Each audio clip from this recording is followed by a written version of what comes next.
Thank you. Let's go. That should be recording, but I didn't hear the lovely say that it's recording. What's it It's look like recording on now, your end, Julie. Mary Lou? Hello and welcome.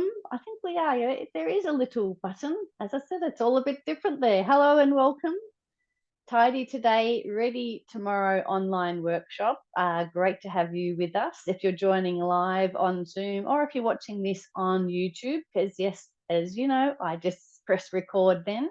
So we're going to do most of our chat today using the chat, but as I said just before I press record, you're welcome to unmute yourself and ask some questions as well.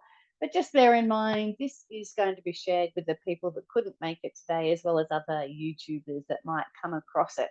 But as I say, glad to have you here. So use the chat. First of all, let us know, where are you joining us from? I know we do have people from all around the world here today. And again, hello to Amanda. So good to have you here. And Bill, who are our regulars. And also Norman, hello, welcome. We've got SA, not sure who that is, but lovely to have you here. Mary Loma, awesome assistant, and Michael as well. So again, hello and welcome. Let us know, what are you looking to learn today in this workshop? A few more people coming in as well. I'll just continue to press admit as they come to the lobby. So as I said, thanks for making the time to be here. It is an important topic. It's not really a fun topic, death and emergency, but again, such an important one. So I'm glad you've made time to be here today. Let us know, where are you joining us from, and what would you like to learn today, and what is challenging about planning and preparing for death and emergency. This doesn't just have to be preparing for your own death or emergency as well. It could be someone you're caring for, an elderly relative, a sibling, somebody that is in your care, one of your loved ones. So it's really important that we get ourselves sorted out so that when the inevitable does happen, because unfortunately we will all die, we know where the important stuff is. So that's what we're going to be talking about today. I am going to introduce myself shortly, but I'll introduce my business first, Space and Time. It's all about helping people declutter and get themselves organised in the home and making conscious choices about how we use our space and our time. Today, we're really looking at the time management side and how we can set up some systems in our lives to prepare for emergency, and also just to have ourselves prepared in general. And it's just a great thing to be thinking about. And I am going to encourage you as we're going along to just get this done. You know, spend half a day. You could spend months and months because some of it does get very complicated, but just start with one page. Let's start with one page of information that you can pass on to your loved ones so people know where your important information is. As I said, I was promising to introduce myself. I'm Julie Cliff. I'm a professional organizer and a declutter coach. I have 20 years experience as an executive assistant and administrator. So I love to help people get and stay organized in the home. And then 9 years ago, started my business and transferred those skills to organizing people in the office, to organizing people in their homes. So this afternoon, I'm going out with a client to, not exactly sure what we're going to do today. I visit her regularly. So it could be paperwork. We might be in her garage. We might be in her room, her bedroom. Not quite sure. So that's all the hands-on work that we do. And I do have a team of organisers here in Melbourne, married, a husband and two teenagers who are both still in bed at the moment. It's just gone 10 o'clock in the morning here in Melbourne. And happy 29th of February. Does anyone happen to have a birthday on this leap year, on this day? It's a fascinating date. Do you know anybody that has a birthday in this special date? Not too many of them around, I hear. It's on a leap year, but here we are. Tidy today, ready tomorrow. 1 second, I'm just going to check the chat. Thank you, Michael is calling in from Virginia in the USA. Awesome. SA is from Miami Beach. Wow, Sonia, thank you so much for joining us. and let us know who else is on the line and where you're joining us from. Okay, looking at the importance of having those documents organised so that somebody knows where they are in the event of an emergency or death. And also the idea of keeping them up to date. You know, information changes so quickly. No good having a will from 10 years ago when, you know, you've divorced and all these things, something's changed in your life or somebody's passed away, not necessarily yourself, but that will may have changed, your last will and testament, to tell people how you want your property divided and those sorts of things. So we need to keep them up to date as well. But today, let's get it started and done. We're going to want to regularly review and revise your emergency documents as well. As we were saying, things change. We're going to have a look at the different types of emergencies to plan for. We're going to look at aspects of your life affected by emergencies, the documents to prepare, and we're going to just do a brief overview because, as I said, you can really get stuck in the weeds with these things. Who to notify, how to store the information, and we're going to share the Tidy Today checklist. Mary Lou will pop that in a chat in a second. You don't really need it right now. It's more of a checklist to keep you on track and keep you moving after the session. So it'll show us these different emergencies we're going to talk about in a minute. And then, okay, yes, I've done my will. Yes, I've done my advanced healthcare directive, etc. And it's just a good little checklist to have going forwards. Need to get back to my screen. Sorry. Where is that one?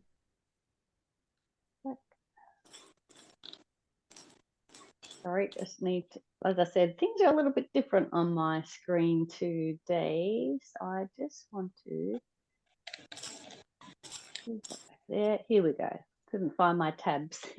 Looking at, so we've covered all that. Yep, let's go on to the next screen.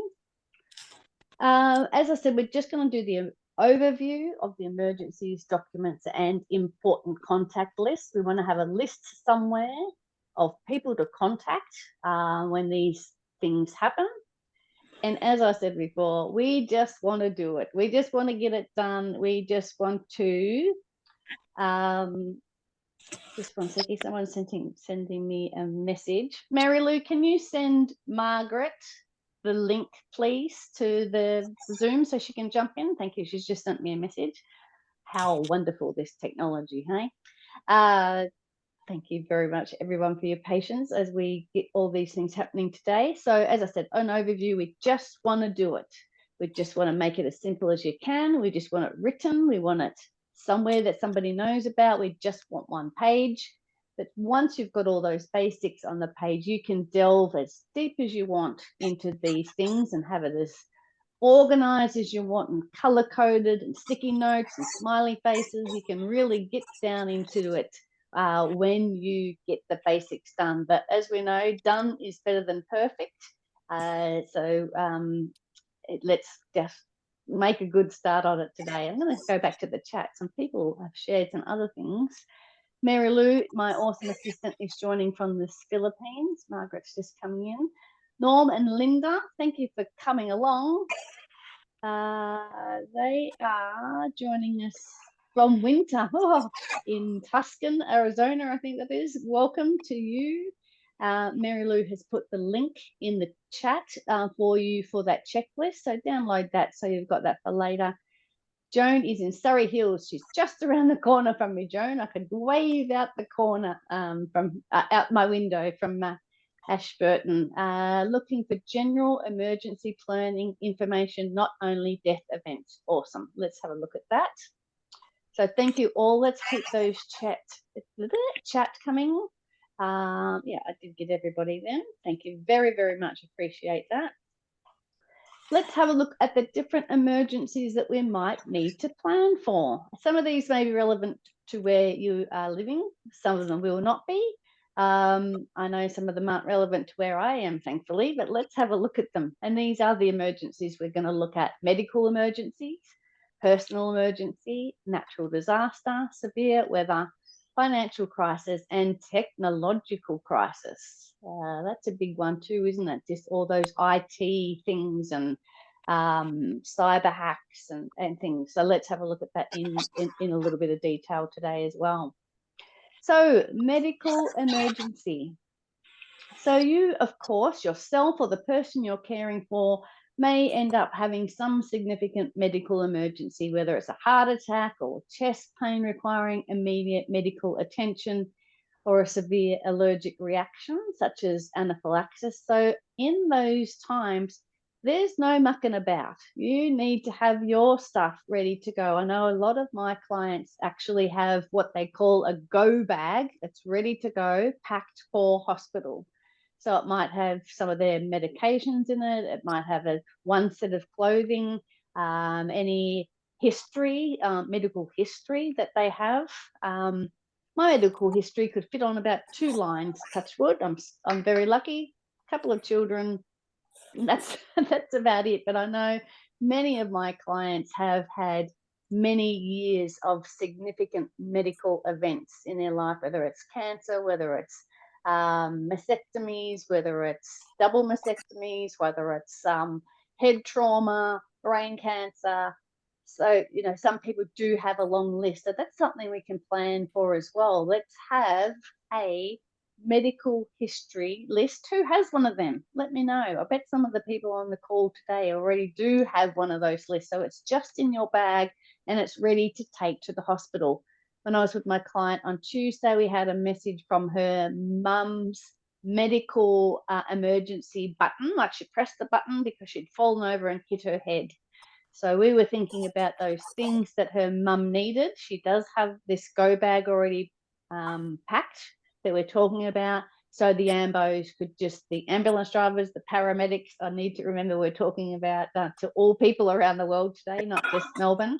So let's do some planning around that medical bag to take with you, as well as the medical information you need, any specialists, any of your actual medication. You might want to not keep your actual medication in that bag because you never know what's going to happen, but you just might have a little list or a sticky note stuck to the bag to say, don't forget current medication.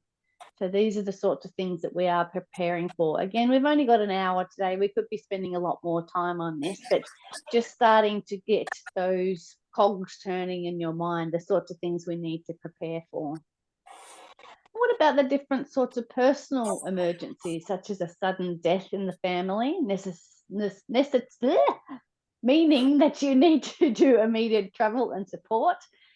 My dear friend Christy is heading to the States next week because her uncle passed away. So she's going to go with her dad to clean out the estate in the States. And Christy was a professional organizer like myself, and now she is a time trainer. But so they are going to go together. So Christy has been talking to her family, of course, about the emergency details for the uncle that passed away, but it's also opened opportunities for her to speak to her family about where things are if needed in this sort of case as well.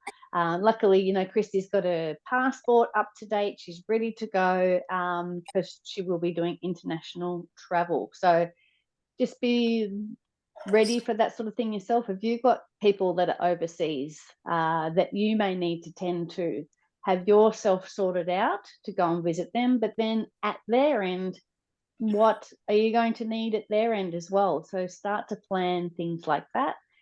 And then legal issues like being arrested or involved in a car accident requiring quick action. I hope nobody on this call ends up arrested, but strange things happen, don't they?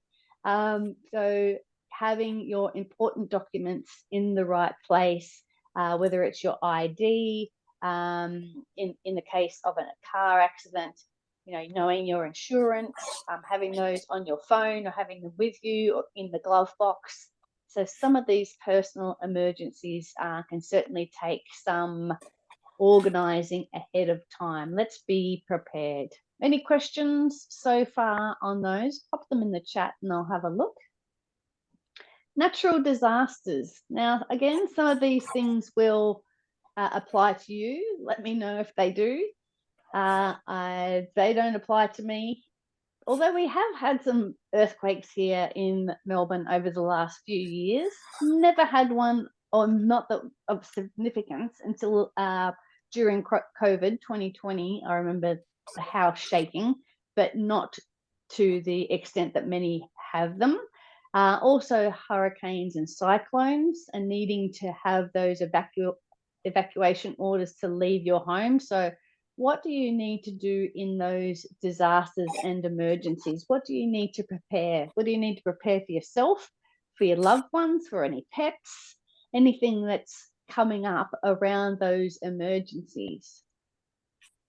There you go. Sonia says she's been evacuated a number of times for hurricanes. Love to hear, Sonia, what sorts of things you need to prepare for in those circumstances. What are your top tips for us? Pop them in the chat as well to for everybody to be able to learn from. Again, not related to me personally, but we have had some bushfires, always have bushfires in Australia, but this over the last week or so, close to, not close, but on the way to my hometown, there's been some bushfires. So one of the towns we do drive through to get to my hometown of Caniva, which is halfway between here and Adelaide, a small place called Beaufort, they have been evacuated in the last week. I haven't heard what the latest is. I hope everybody is safe. But I don't think that would be an area where people would have a fire plan in place. Yeah, but we all need to be thinking about it, don't we? And what other severe weather is there? Sonia was just talking about tornadoes, prompting residents to seek shelter in a designated area. She says, Sonia says, over the years, I've scanned a lot of important documents so that they can access them from anywhere.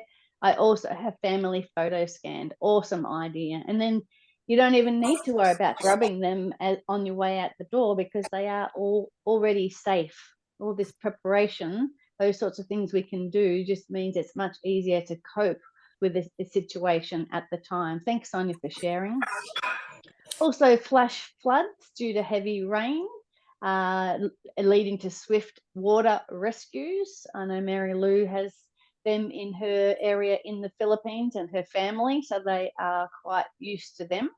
But just thinking ahead, you know, as I mentioned, what do you need to prepare? What do you need to do for your pets? What do you need to do for family members that may be in those areas? And how can we start to put some of these preparations into place? And also something we may not sort of give a lot of thought to is a financial crisis. You know, what if you suddenly lost your job or your partner or your loved one or your kids? How would you go about helping them with their financial planning and budget adjustments?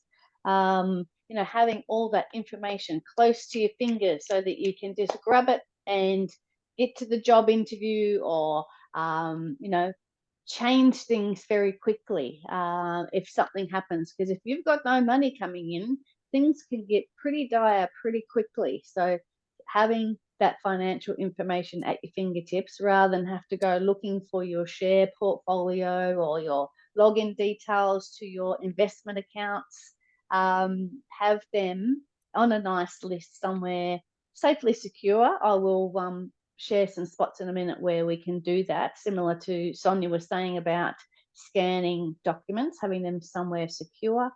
And also the idea in a financial crisis of your investment portfolio going down with a stock market crash. So again, how would you be affected in that situation? Where are your important documents in relation to that? Thank you again, Sonia. She started scanning those things after seeing people mention how they've lost baby photos and weddings wedding photos in other hurricanes. Good on you for taking action, Sonia. Awesome. Thanks again for sharing.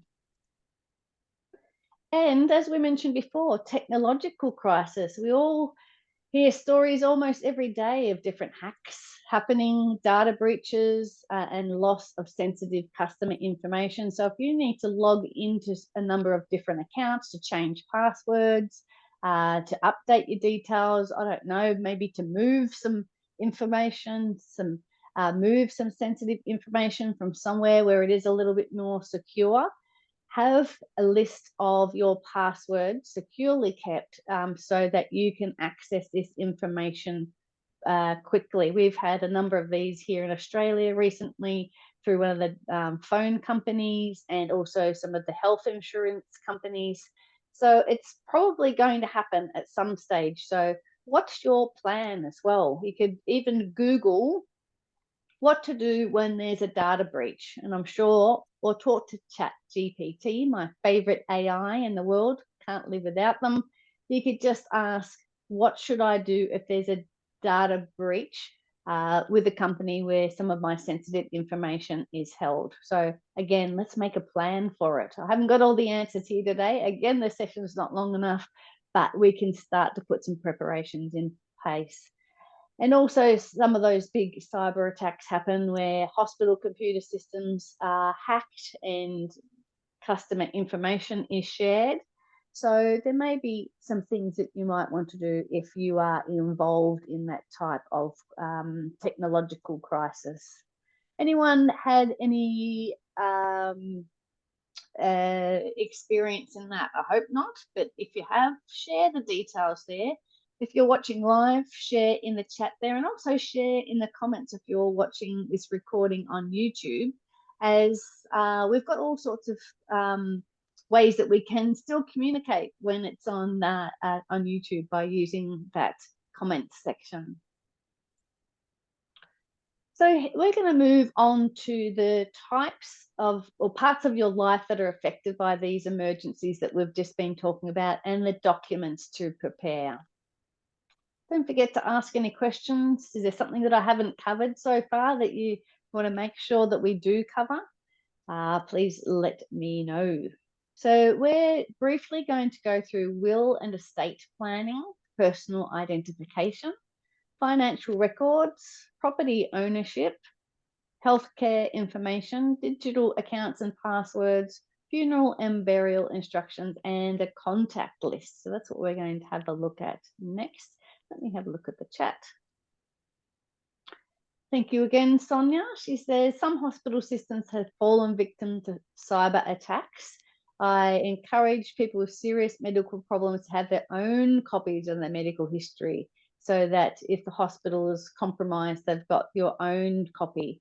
Joan says, also steps if a personal hack occurs. Definitely, Joan, think about that. If somebody has hacked into your phone or your email and you can't get into it, thank you both for sharing. There are certainly things that we need to keep an eye out and start planning for. Right, let's have a look. Will and estate planning documents. So this is talking about giving a direction to people that are left behind once you leave this world, so that they know how you would like you to be treated. And even if you don't pass away and you become extremely unwell, what are your wishes? And this living will, or an advanced care directive, we call it in Australia. I'm going to show you this one here. That's just here in Victoria. You would have one where you live. So if you look up advanced care planning or living will, you would be able to find something like this. So it's got an advanced care directive for adults. So we're going to fill this form out, probably doing it with our family so that they know, or we could do it just ourselves and then pass it on to them. Has all your personal details on there, and then major health problems. So you might list things in there, previous history, or attach a separate previous health history. And then looking at your values. So looking at what matters to you in life, what does living well to you mean? So you can write down your values and preferences for your medical treatment, and what worries you about your future. So this can be something we can do at any time, thinking about the future and how we want to live our life. And then if things happen, how do you want people to look after you? For example, if you are unwell or injured, and have instructions, for example, loss of independence, high level care, or not being able to recognize people or communicate, how would you like other people around you to treat you then? So it continues on for quite a few pages. As I said, you'd be able to find something similar where you live. This is in Victoria here in Melbourne, in Australia, obviously. So have a look at those things to be able to create your own living will, not just your last will and testament. Advice for people around you if something happens to you and you're still alive, but perhaps you can't make the same decisions that you were making beforehand. And then also that your power of attorney for finances and healthcare. So who will you give? Who are you going to give permission and the power, as it says, for your finances and your healthcare if you are incapacitated? So all these things, again, not very nice to think about, but it's not very nice to think about the fact that you would leave them behind without any instructions either. So let's think of it in that way. And then we can also look at the different storage options for your will and estate planning. So you might have a secure location in your home, a fireproof safe, or a safety deposit box. Or you might look at something online like Secure My Treasures. Now, this is created by a lovely lady here in Melbourne. She lives just around the corner. And she created Secure My Treasure. So it's an online safe deposit box, basically. She calls them a treasure chest. So you can create your treasure chests and have as many chests as you like, and then have different people that can have access, your trustees, that can have access to your information. So this could be a spot that you could scan in those important documents. Again, as we've been talking before, so you can access them anywhere in the world. So Secure My Treasures. Mary Lou will put the link in the chat as well. So check out that one or something similar in your area to be able to share all these important documents with people. And then, of course, sharing with your attorney or your lawyer or somebody that can look after that information for you. Let me know if you're using something like that, an online platform that you would like to give a plug, or do you just have them at home? Where do you keep your important documents for your family members? All right, personal identification. Do you know where your original birth certificate is? I know where mine is. It's right here behind my right hip in our little filing cabinet. They're all there, and we've used them a few times lately. Our oldest son is 18 and, working and those sorts of things. So every now and then we need to dip in there. We needed to apply for a tax file number. So we knew where it was. We grabbed it and we could take it with us straight away. But do you know where your birth certificate is? Do you have a social security card? To be honest, I don't even really know what that means because it's not an Australian thing, really. I think it is an overseas thing, but I assume it's something that identifies you and your your personal details. Pop it in the chat. What is it? I should have looked it up properly before I started. Also, your passport or your government ID. Do you know where that is? Is it in a safe place at home? Is it in a locked drawer? Is it in a portable file? Or does somebody else keep a copy of it for you? Let me know. No, don't let me know where you keep it. That's probably not a good idea. But do you have it in a secure place? Do you know where it is? if you need to get yourself another copy of your birth certificate or something like that, sometimes it can take some time, as well as a passport can take time and can be costly as well. So I hope you know where those important documents are. Let's have a look at the chat again. Good on you, Joan. She says that Office Online has a personal vault facility. Nice. Office Online. Yeah, Office Online. I'll have to look that up. Oh, thank you, Mary Lou. I missed Safe Will. I did miss Safe Will. It was fallen off that page? I missed it. Oh, I didn't see it before because there was a box over the top of it. So sorry, I'm jumping back a couple of pages. Mary Lou shared the link for Safe Will. So that's, again, an online place where you can write and store your last will and testament. So check that out.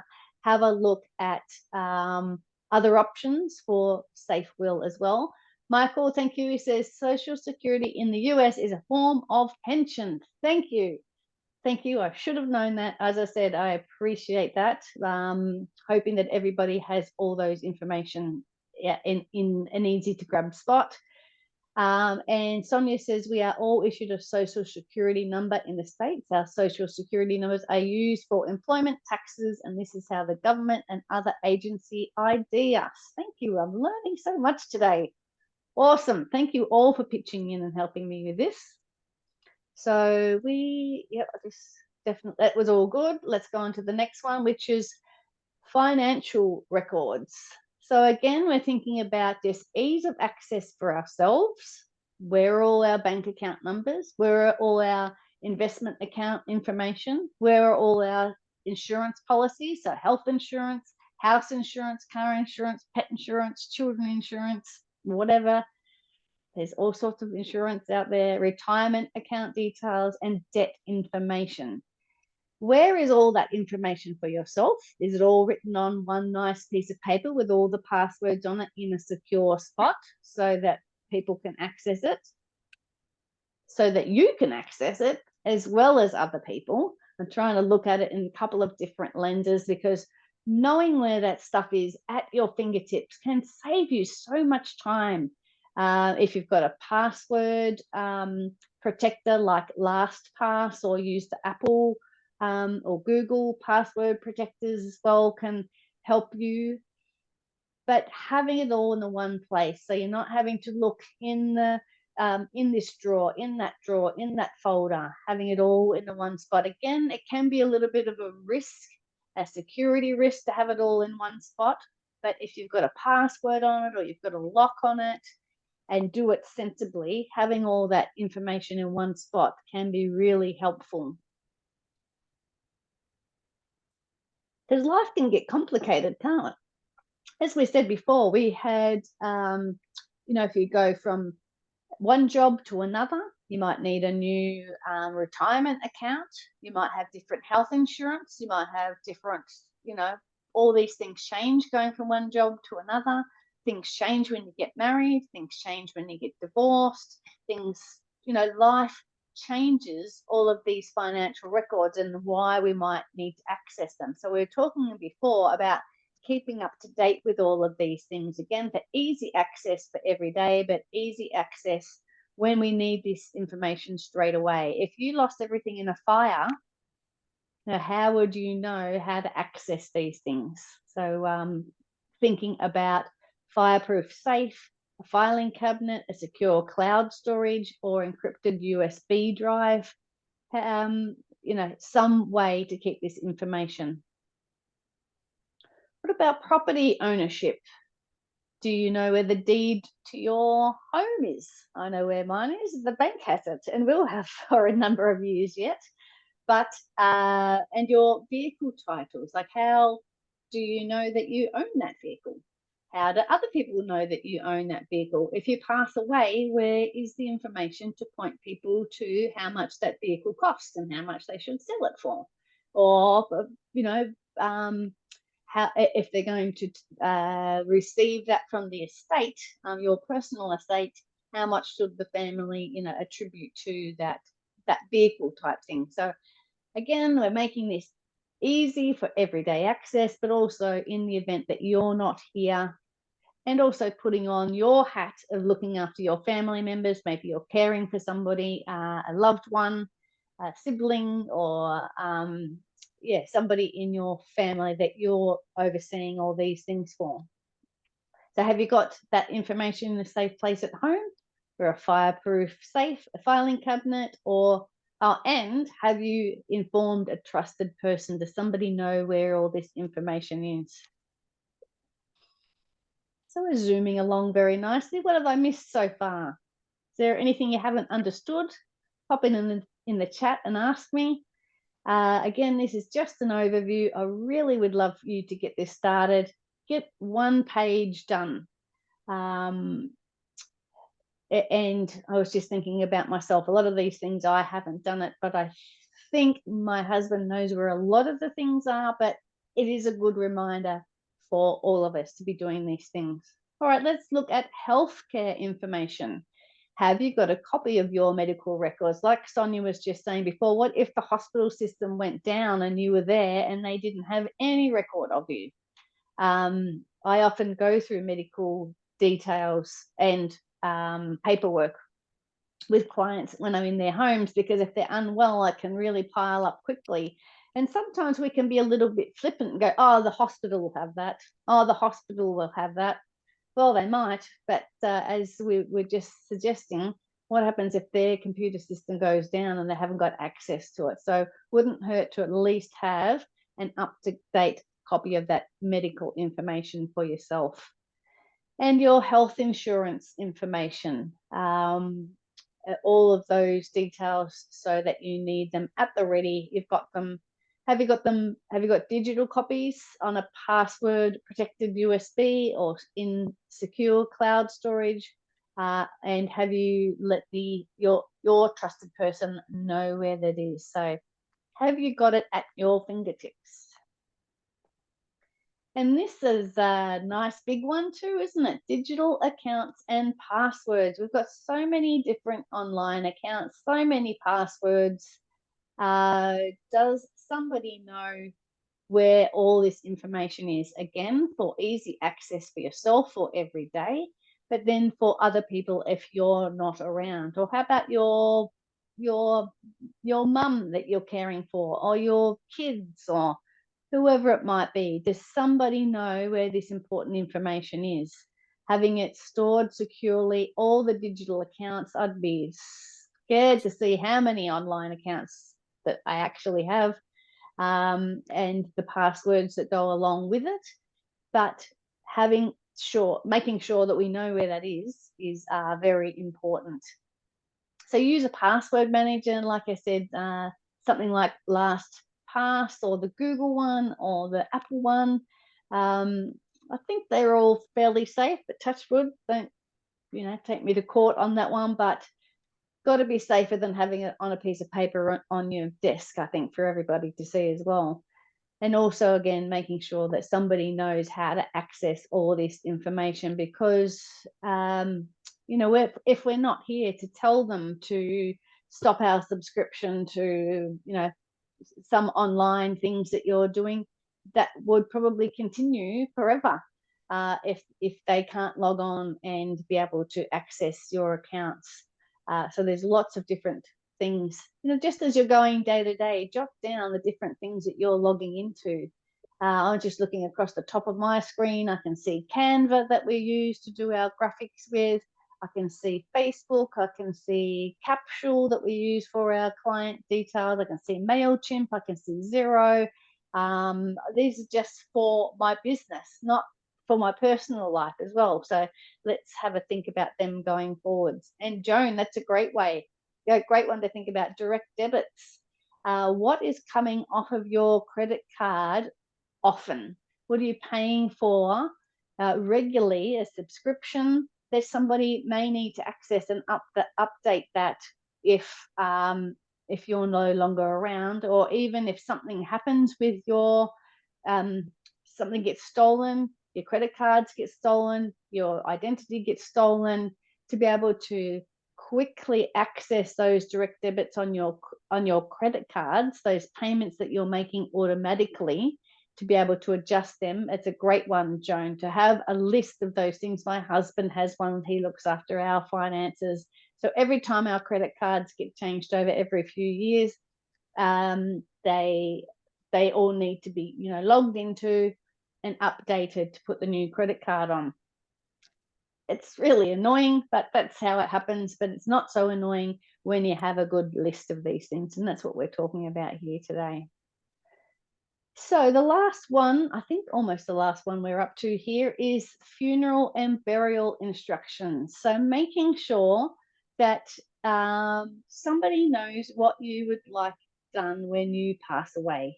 Do you want a big party? Do you want nobody there? Would you like to be cremated? Would you like to be buried? Do you want to go into the mountains? I don't know. I'm sure there's a million different things for preferences for your funeral arrangements. And of course, the other thing to think about is, are you an organ donor? And do people know whether you are an organ donor or not? Here in Australia is definitely an opt-in to donate organs. And I think it ends up on your license to indicate that, but other people around you should know that as well. So having a think in advance on how you would like to be treated when you pass away. You're not going to care, to be honest, but it makes it so much easier for the people around you if there are clear instructions. Now, sure, they may just go against your last preferences and do whatever they want. But I think overall, it just makes it so much clearer and easier for the family members to have those instructions and just be able to follow them, rather than go, oh, I don't know, I thought she liked the mountains. No, she loved the beach. So thinking about those things for yourself, again, your loved ones around you, so that it's very clear. People are going to be so sad, and lots of other things to be worrying about when you're passing away, or someone in your family has passed away. Let's make this all much easier for the other people by having clear instructions. And as it says there, we can include it on your last will and testament about your burial instructions, or you can inform your family or friends. Write it out so that it's very clear for people. Let's look at the contact list as well. So if something happened to you, if there was an accident or you passed away, or some disaster, where are all your important people that need to be notified as well? Either notified that you're no longer here, or we need to contact the lawyer or the solicitor or the attorney. Well, who is their attorney? So have a nice list, either a physical copy in a secure location, or somewhere on the cloud, or in a password manager with your important contact list. And that could include, who do you want to invite to your wake or your funeral or your burial party? So having that contact list for all of these things that we've been talking about, the contact list for the insurance people, for the for your social security, for your everything. Who are the contacts that people will need to be in touch with? Let's have them on a nice, easy spot. Again, secure, but a secure contact list. Again, we're trying to make it as simple and easy for everybody in a stressful and a terrible situation, whether it's flood, fire, famine, or somebody's passed away. Let's have all the groundwork done, so we're not having to make decisions on the fly. We just go, oh, here's the contact list. This is the list of people that Julie wants to invite to her funeral, but don't invite these people because she doesn't like them, and have all of those things very clear. So today we have been talking about organising emergency documents and how important it is. As I just said then, it really does help us in those dire times, in those emergency times, that while we're having to cope with so many things that, this should be something that's easy. We just pick up the list, we look at the phone, we look at this special file. There might be a drop file, there might be a concertina file. Wherever you've got your information, just makes it simple for the people around you. As we said, keep it up to date and inform the trusted person, because things change all the time, and be prepared for any situation. So what did we miss? Let me know. Drop a note in the chat. Would love you to help us out. We've still got a few minutes. We can finish early, but there might have been something I missed that people really wanted to know about. Our next workshop is in 2 weeks, and it's wardrobe declutter, a very different topic. We're going to get ourselves sorted and ready to go out in the world. Very, very different topic to we've been talking about today. This one's more organising our space. Today we were organising our time and some of our bits and pieces that we have around us. So I'd love to see you 14th of March, same time, 10 o'clock Melbourne time. And yeah, another hour. Love to see you there. Mary Lou has just put the link in to register for that one. And as a special offer to joining us today, would love you to take up a 15-minute strategy call with me. It would be a Zoom call like this. Send me an email, julie@spaceandtime.com.au.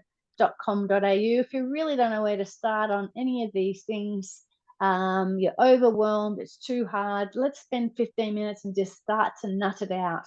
Let's start getting you going. As I said, particularly with this important document stuff, let's just get it on one page and let some important people around us know. What questions have we got? Let me stop the share.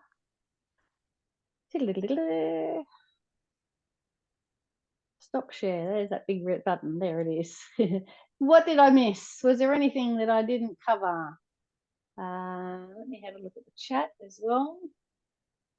Thank you, Mary Lou, for the clarity call link. You can book in my in the calendar there, or email me if you've got any questions, julie@spaceandtime.au, and the link to the wardrobe declutter. Anything else before we finish off?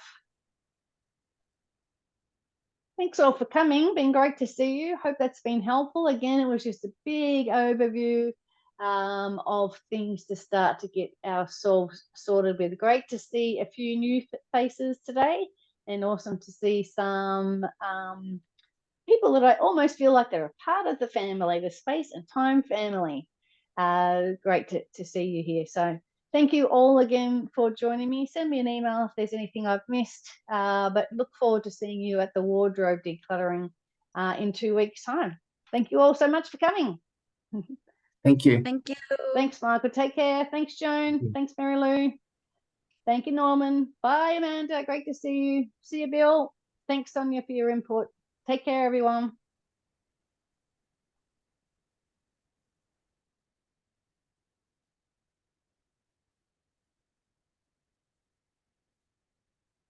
Yeah, well, I know where the button is, but I just can't find it at this second.